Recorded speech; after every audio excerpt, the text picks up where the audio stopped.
Hi, my name is Justin Smith. I am the Senior uh, Contract Risk Program Manager. I am here today. I'm going to be presenting to you information about our Amazon Special Safety Conditions and some best practices for JHAs and JHA completion. So I'm going to walk through a couple topics with you.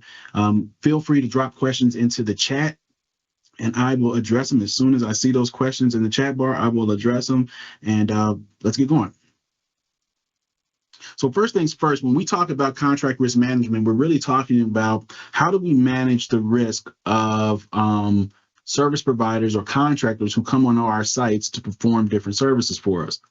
In large part, we have a variety of of contractors who perform a variety of scopes of work for us. But typically, a lot of the contractors we're bringing in are doing a lot of high risk operations, meaning they're working at heights, they're doing electrical work, and so on, so forth.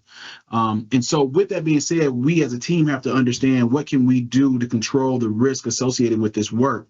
And when we look at it in three ways. How can we look at, what different segments of this workflow can we utilize to reduce risk? The first being pre-qualification. In the main session, you heard about pre-qualification through a VETA. You heard about what that process looks like. You heard our Heather, our VP, talk about that every time a vendor shows up. Anytime a vendor shows up, they need to be in a VETA and approved before they're allowed to perform work. What pre-qualification allows us to do is to get a view of the contractor and understand what their policies, procedures are. We can understand their safety performance history as well. By looking at these different factors, we're able to make an educated decision on if we want to continue a relationship with that vendor, and do we think they're able to, are they equipped and prepared to come on site and to are they prepared to come on site to perform work safely. Once we get through pre-qualification, the next opportunity for us to reduce risk is through our on-site management. Heather also mentioned the need to ensure that every time somebody comes on site, that they have a JHA and that the individuals on site have completed contractor orientation. These two pieces of information, or these two requirements, ensure that the individual coming on site understands what the safety expectations are and how to apply them. And then they also have a game plan for how they're going to adhere to regulatory requirements and then the Amazon special safety condition requirements. Lastly is auditing. Auditing just looks at, hey, we're in the field. During pre-qualification, you said you do X when you do electrical work. This is the policy procedure your company said you perform. We're going to audit against that. Our auditing process also looks at, hey, you gave us this JHA that said that you're going to utilize a 20-foot barrier around an aerial lift. We're going to audit against that. And what auditing does is provides us with data to understand where we have opportunities to improve our program. So it's pretty like a cycle, the plan, do, check, act cycle, where we're taking in information, we're seeing it in action, we're measuring against it, and we're going back to continually improve our system. Today, what I'm going to talk to you about is really in this on-site management bucket. When I talk about what tools do we have, what tools are we to use at the site to ensure that we are reducing risk as much as possible. And there's two big tools that we're using. We're going to talk about the Amazon Special Safety Conditions and job hazard analysis. As it relates to the special safety conditions, what this document is, we developed a document that really clarifies what our expectations are to suppliers. It's our guidebook. It's our rule book that we provide to contractors to say, hey, here are some minimum safety requirements you must execute to while you're on site. We ensure that every country that we're operating in and that we have contract risk management implemented in, such as Brazil, right? We have Brazil, Mexico, and Canada, US, of course, and then we have the UK, a bunch of EU countries. We have Australia, we're looking at India, MENA, and all these different regions as well. And so every time we implement the contract risk management program, we adapt these special safety conditions for that country of operation, meaning it's translated and then it's also evaluated to make sure it's aligned with the regulatory requirements of that region. The special safety conditions is also a contractual document. We provide this document during the time that vendors or contractors are engaged in negotiations or contract signing with our procurement team. So anytime a procurement team member enters an agreement with a new contractor, this document is given as a part of that agreement or that contractual process. Additionally, when vendors submit to pre-qualification and go to a VETA and go through that operation, they are also acknowledging this document. In Avetta, there's a thing called the Amazon US specific or Amazon, whatever country you're in, specific questionnaire. And in there, there's a question that says, I acknowledge that Amazon has special safety conditions I must adhere to. I acknowledge that. And then you have a link there where you can download them as well. What the special safety conditions does for us is it allows us to hold contracts accountable to some minimum requirements, right? So we can at least, we're not going to tell you how to do all your job. We're not here to do that. You're the expert in most cases. So we ask you to, exercise your expertise. But what we do say is that, hey, you need to follow these minimum guidelines, and this is what we can hold you accountable to. So understand, Amazonians and RME and the internal folks have their own set of internal policies and procedures that they're held to. In some cases, some stuff may have crossover and they may look alike. In many cases, they don't. In many cases, Amazon's internal requirements go above and beyond what we're asking our contractor partners to adhere to. So that's one key feature to really think about when you're operating on site. The latest update happened in 2021. Our original version was in 2019. 2021, we updated to meet some more regulatory changes, but also over those 2 years from the original document, we identified areas that needed more clarification for our third-party partners to just put them more in a position to be successful on site. We had some differences as far as what kind of risk that we saw happening on sites and that we needed to address. And so we updated the special safety conditions to align with those risks and those controls that we wanted to put in place. The special safety conditions that I'm talking about today kick in and are valid after new construction, meaning once a building goes live. Once that building that was under construction is turned over to Amazon, and Amazon is taking ownership of that building, that's considered go live. That's considered us, launching the building, whatever, what have you. That's when those Amazon special safety conditions kick in.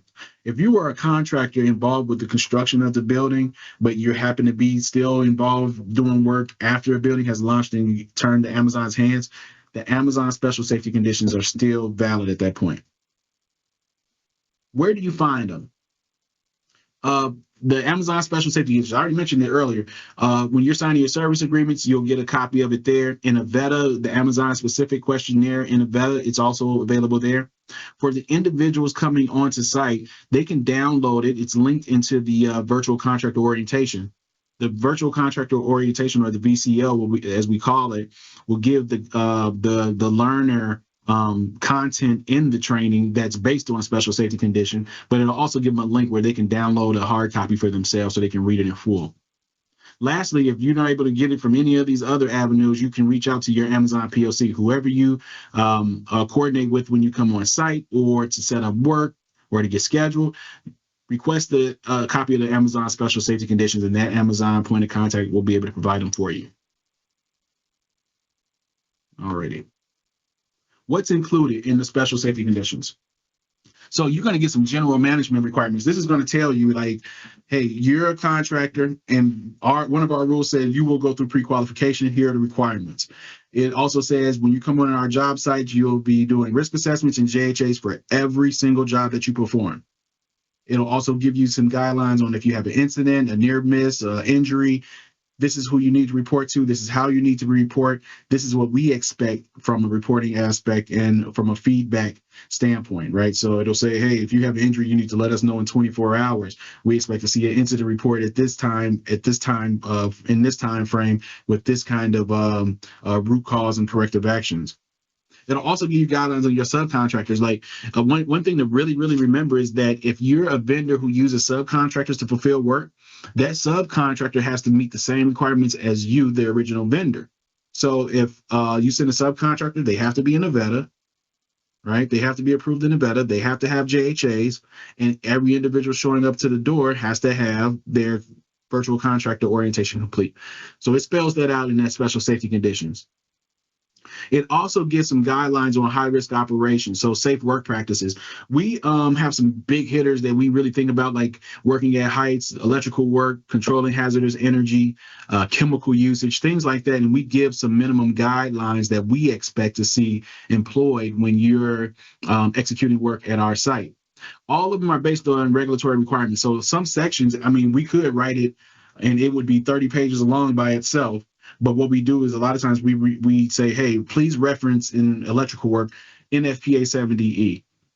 We'll reference a citation like that to say, and it again is based on the geography too and what the regulatory requirements are there. But we'll give you a citation to what we expect you to use as a minimum guideline for your work practices. In some cases, we do have some Amazon specific requirements. It's very limited and it's very specific to Amazon environments, such as like the AR floor. That's the Amazon robotic floor. I think Heather had a video and it showed the little pods flying around with the shelving on it, moving product back and forth. There are specific rules to entering that area, and so we have some Amazon specific requirements there. Something, stuff about roof permitting or using aerial lifts with a 20-foot barrier around that aerial lift when it's in use. These are Amazon specific, so that's why you really want to be acquainted with the special safety conditions. Again, we tell you these are our expectations. We don't tell you necessarily how to do it. That's the difference between giving you means and methods and then, directing your work. So if we directed your work, then we're no longer a third party. You're no longer a third party contractor. We're giving you direction. What we do say is this is what we expect to see. How you do it, it's up to you. We can work with you to help you figure it out, but ultimately it's up to you how you're going to implement the safety requirements here. The one big piece, and I really like this bullet, is that you're allowed to go above and beyond. I mentioned the case where that the special safety conditions lay out a minimum requirement. But if you look at Amazon's internal policies as it relates to our RME teams, our engineers and things like that, typically Amazon's requirements go above and beyond regulatory requirements. And so that's why we have a different set of rules for third-party contractors, because our above and beyond goes way beyond what regulatory requirements are set out. So we encourage you to do that. I mean, you can do whatever you want. You can whatever you want, you will meet the minimum regulatory requirements. But we encourage you, go above and beyond those regulatory requirements, because ultimately the goal is to keep people safe. And so feel free, do not feel like you are hamstrung not to do that. Go above and beyond if you feel like it's necessary. Key 2021 changes, the special safety conditions. We've added additional language in the stop work section. Ryan mentioned this during the Q&A portion of the main event. And what we did was we went back this year and really beefed up that section to give more guidance on who can stop what work from happening. As a third-party contractor, you have the ability to call out if you see another contractor doing something wrong. You have the authority to stop that person and raise that issue to Amazon's your Amazon POC. If you see an Amazonian doing something wrong, you have the ability to stop that work and escalate that to your Amazon POC. What we're trying to encourage with the stop work authority language is really, if you see something, say something. There's no need to not say something for fear of stepping on somebody's toes or, feeling like that you're butting into what they're doing. Like, if you see something unsafe, we need to stop it so we can improve and reduce risk of somebody being injured. We updated and clarified some of the electrical safe work practice guidelines, specifically information around using remote actuating devices with electrical equipment at certain calorie ratings. And so we gave some more guidelines there. We also gave some more specifications around lockout tagout gear and what that needs to look like, and what information we're expecting to see on your locks and tags. We gave some more updates on silica exposure, what to do if you're creating a lot of dust from cutting into stone or cutting into concrete. Another piece, and I didn't mention this in the last session, but the combustible engine. If you're going to use a piece of pit or a forklift that's a gas engine versus an electrical vehicle, we have some guidelines about making sure that we're not, generating so much CO, or we're able to monitor it or air out the area. So there's some really good information there. And then lastly, we give some new guidelines on if you're working in an area that has to be fenced off. So if you're working in a operational facility and the work area you need to work in has to have a chain link fence because you have some construction or some kind of major work going on, the guidelines that you need to set that fence up and to tag it and secure it. All right. Now, I said that there were two different on-site management tools.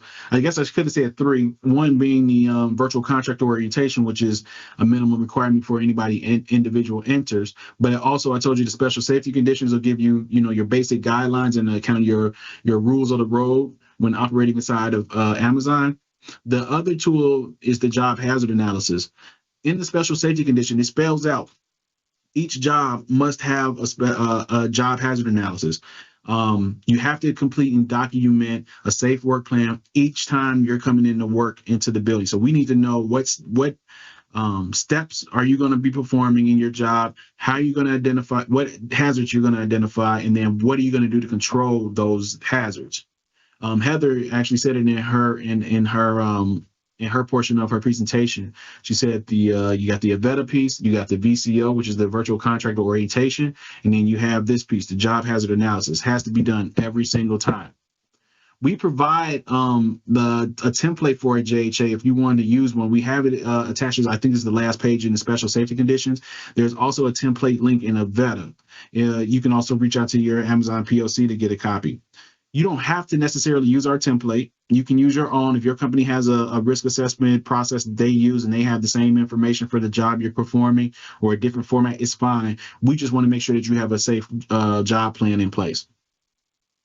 Talked about where they're located. Oh, if you're, again, using subcontractors, one of the requirements in the special safety conditions, your subcontractor will have a JHA. Your subcontractor will go through contractor orientation. So this requirement extends not only to a GC or an aggregator or somebody who's like holding the work order and they're subbing it out. Anybody showing up on site performing work needs to have a JHA. All right. What makes a good JHA?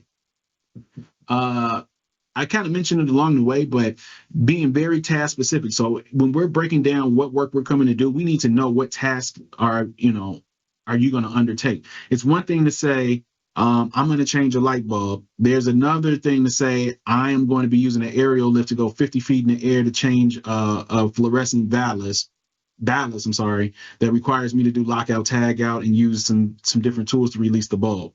That's totally different, right? Same. I'm saying the same thing, but it's totally different in the detail that I'm providing. So we need to make sure that every job is broken down into specific tasks. What we want to also do is make sure we're identifying hazards that are associated with those tasks. Ask yourself, how could this go wrong?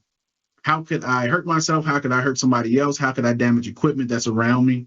What are the hazards? Is it an electrical hazard? Could I shock myself or electrocute myself because I need to do lockout tag? Or can I get an arc flash because I'm inside of a panel? Could I fall because I'm in the aerial lift? Could my tools drop and hit somebody?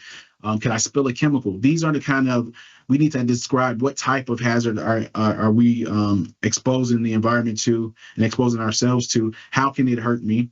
Right? And then understand what's the frequency and the severity of that exposure. Is it going to be an exposure, or this hazard going to be exposed? Am I going to expose people to this hazard the entire job? Or is it the first 5 minutes when I'm doing lockout, tag out? Understanding that will help you kind of devise what your control methods are going to be. Lastly, you need to control that hazard. You need to identify in your JHA, what controls are you going to employ for each task, right? You want to ensure that one thing is for sure that you want to make sure that whatever controls you're putting in place you're using the special safety conditions as a guideline as well. Again, the special safety conditions are going to spell out you need to at minimum abide by these minimum, this citation if it's NFPA 70E, but it also may have some other bullet points that are Amazon specific in some cases or just general bullets. And you want to make sure that your safety plan or the way you're going to control these hazards are utilizing that information from the special safety conditions or any other regulatorily relevant documentation. Lastly, or not lastly, but you also want to make sure that you have your permits in place. Amazon has some very specific we have some run-of-the-mill permits, and I'm going to get to that on the next slide, but we also have some different applications that require permits that you may not see at other companies or other locations. When you're controlling your hazard, you will also want to make sure you're using the right hierarchy of controls. You want to make sure that if you can eliminate or substitute a hazard, that's the most ideal way to do it, right? You want to make sure that you want to try to get rid of the hazard altogether. If there's a work rule or an administrative control you have to put in place, you need to spell that out and tell us what that is. If the administrative control is, we don't allow two people standing in the same place at the same time, they have to be 20 feet apart, whatever it may be, we need to spell that out. If it's a PPE requirement that's going to control the hazard, we also need to make sure that we understand that, and not I just have, arc flash PPE, but what kind of arc flash PPE? What rating does it go up to? Is it class 00 gloves, or is it, leather cut up overs? Be very specific. Lastly, you want to review this plan with anybody affected. So this could be your Amazon POC, definitely the people who are performing the work. But if there are Amazonians around your work area who could potentially be impacted by this work, you want to make sure that they understand, hey, I'm going to be working in this area. These are the potential hazards. This is what I intend to do to control it.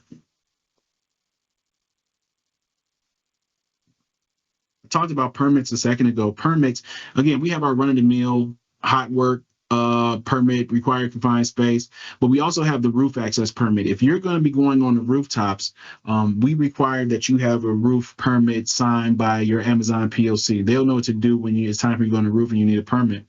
That permit is going to outline, what you're going up there to do, but it also identifies who's your second person. So when we allow people to go on the roof, you have to have a second person that goes on the roof with you. And so this permit will help you understand or to identify who's that second person, and it gives you that permission that you need to get up on the roof. Hot work is pretty self-explanatory. If you're doing anything that's spark producing or potentially you can start a fire, you need a hot work permit. It'll help you identify what fire suppression equipment, like a fire extinguisher, you have available. If you're going to have a fire watch set up after you're done with your work.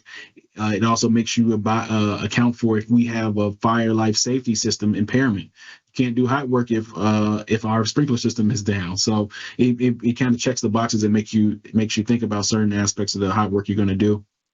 For permit required confined spaces, we do keep an inventory internally of what equipment or locations we consider permit required confined spaces. You can go about reclassifying it to take away the permit required, the permit requirement. But in general terms, if you're going to these inspections, you need a permit, and you need to get that from us before you start working. And then the live electrical permit. This permit here is a permit that can be issued, but it only can be approved by our director level leadership. So we really don't like allowing anybody to do any live electrical work. We do have cutouts for troubleshooting, testing panels, things like that, but actual alterations, repairs, things like that in live electrical equipment is prohibited unless it's like the only time it has to be some like life critical equipment that can't be shut down, which we really don't have any of that. So getting a live electrical permit is probably like the slimmest of chances. All right. Is there a place? Here's a question from the chat. Is there a place we can find the most recent version of the permit templates? Hot work. I don't see them in the SSC document. Also don't have right crowd access request from requirement mention. Is this still a requirement last day? Is there a plan to incorporate these safety documents in the right crowd through? No. So what happened is you won't have access to a permit because we don't want you kind of like photocopying it and taking it site to site. It's up to that Amazon POC to deliver that permit to you. So they have versions of it. The only thing you'll see in the special safety conditions is a template for the JHA, because that's something that you can complete. That's something that is the responsibility of the contractor. The permit is something that we need to look at your JHA, look at your game plan and say, okay, we're good with this. Here's your permit. We sign off. You can go on the rooftop now. So you wouldn't get a copy of that. Hope I answered your question. Okay, JHA. What does a good JHA look like? This was a really good example, and this was really recent. We had somebody coming to do some work. They were very clear about the steps that they were going to take. They say bend, cut, thread, install, conduit support, and conduit drilling. So very specific about that particular task. The next task, they're going to be pulling wire. Overall, they could have said, we're going to be, we're going to be running wire and be just, and I'll show you on the next one, a really bad one. But this one, pretty clear about the steps provided. Additionally, they talk about the hazards. They have pinch points, line of sight, line of fire risk, cuts, trips, falls. They also do a good job of talking about some of the control methods they want to put in place to address the risks that they identified. But the one cool piece is that they added pictures like of the actual work area they're going to be working in and some of the equipment, so you can really get a visual of what they're talking about as far as tasks and risks. And I thought that was really cool. Then they identify that they have what kind of training requirements are needed for the work that they're going to perform. They want HAZCOM. They must be dealing with some chemicals. They have hand and power tools, electrical safety, things like that. And then they outline what PPE we should expect to see when these people are operating on the site. This is also a really cool idea because we can instantly see visually if somebody's out of compliance. You said you were going to use a hard hat. Your guy's out here with a baseball cap. We need to understand why this is happening. We need to stop working until we can understand how this is going to be addressed. So this is really a really clear plan. I really like this. I think this was a really good job. If that's good, this is not so good. And honestly, I had to think about it when I read this. Installed conduit is not totally different than what that last JHA we saw was asking for. But this said, in general, we're installing conduit. It doesn't tell me where, it doesn't tell me how, it doesn't tell me how high, it doesn't tell me anything, just install conduit. Under the hazards, it says a scissor lift is a hazard. A scissor lift in itself is not a hazard, right? We know that the equipment is not a hazard itself. Falling from it may be, throwing, hammers from it may be a hazard, but running over people when you're driving it could be a hazard, but itself is not a hazard. So we need to really identify what kind of hazards are associated with using the scissor lift. Actually, this scissor lift usage should have been a part of the task and steps. Then they talk about their controls and methods. I mean, I guess somewhat. They say they're going to use a spotter and a flagger. I guess I'm assuming that has something to do with using the scissor lift.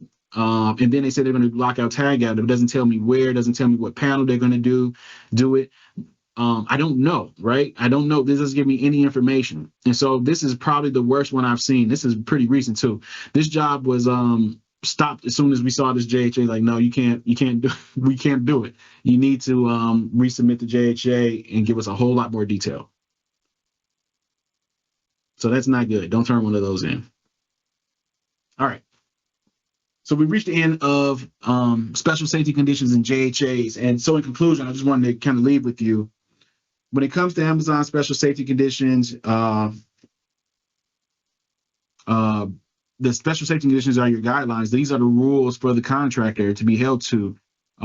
This is also a document for you to use and be confident in when you go to the site and say, no, I am, this is the job I plan on doing today. These are the guidelines given to me, and this is how I'm going to abide by them. And that way you and your Amazon POC are talking from the same playbook, right? It's available in several languages. Every country that we launch in, every geo that has different language requirements, we're going to have the special safety conditions are available in that language. It's available via Avetta through the Amazon specific questionnaire, where you can get a copy of that document. It's covered in the VCO, in the virtual contract orientation. The content is a part of the orientation, but then you also have a link to download the document itself. We updated it this year to add more clarity and some new content. And when it comes to JHAs, again, remember, every job has to have a JHA. A good question that we had earlier was, did we allow for like a universal JHA or a JHA to be reused if it's PM work and it's routine work? And that was a really good question. And yes, we do. You don't have to keep reinventing every time, but what we do require is that JHA be reviewed by each technician at each job that they're performing. Because the one thing about it is the task itself may not change, but the environment around that task could. And so that's something that person wants to evaluate and sign off on and update that JHA in real time. So yeah, 9 times out of 10, 90% of that task or that JHA is going to still be correct, but there may be a 10% difference, which that person needs to document and review and work accordingly. Again, working safe. This is a team effort. Amazon, we're here to help you. We're here to partner with you to help make sure that you have everything that you need to work safely on site. We have a vested interest in your safety, just like I believe that all you have a vested interest in all Amazon's and Amazonian safety. So if you require any support, do not hesitate to reach out to the CRM team, your RME counterparts, your engineering counterparts, your procurement team members, your Amazon PLC, whoever. Just raise your hand and we'll always be here to help support you. There's a question. Is there still a requirement for contractors to submit a right crowd access request? I believe, yes, I'm going to say yes, but that's all managed through your Amazon PLC. So whoever's slating you for work, who's ever cutting you that work order, whoever you're in contact with to set up work, that individual is responsible for getting you through the right crowd system to get all your documentation. I believe you still have to submit like IDs and things like that, and they'll get you into right crowd. So yes, that is still a requirement. You should not be walking on site just walking on site. You need to be right crowded in. So if you have questions about right crowd and access and how to get logged in there, you need to contact your Amazon PLC. The person who's cutting you the work order, the person who's scheduling you to come in and do work, they will be able to help you. All right. And with that, I did leave a slide for Q&A, but if you have any questions, please feel free to drop them in the chat. If you have any other questions, you can email us directly. And from there, have a good day.